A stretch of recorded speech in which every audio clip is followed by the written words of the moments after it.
How was your interim, and how does it feel to be back in session?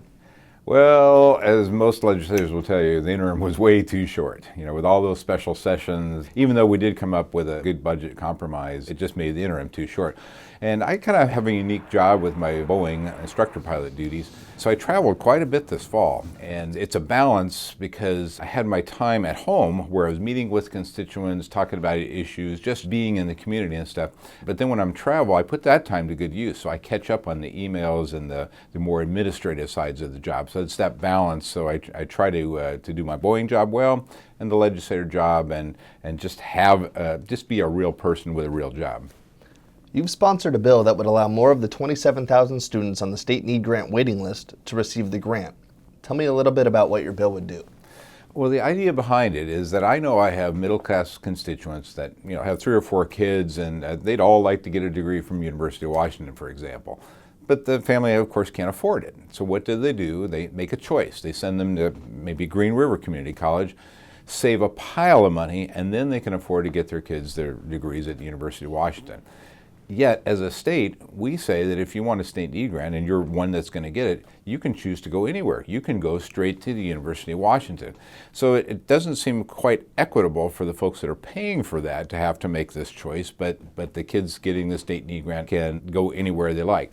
But the other thing is if we say that instead of allowing full tuition at University of Washington, we say we're only going to give you the amount of a community college first for the first 2 years, then you go to the University of Washington, we can serve a lot more, thousands more kids can get the state need grant. And I would argue that because you have more kids getting the state need grant, the 4-year universities will actually graduate more students than they would in the current system.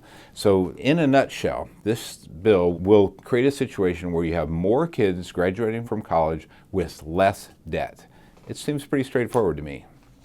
Another bill of yours addresses the state's foster care system with a reform to help foster parents.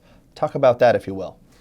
Well, I've heard from a lot of foster parents that they don't feel valued by the state. They don't feel like they're able to contribute to the welfare of their kids.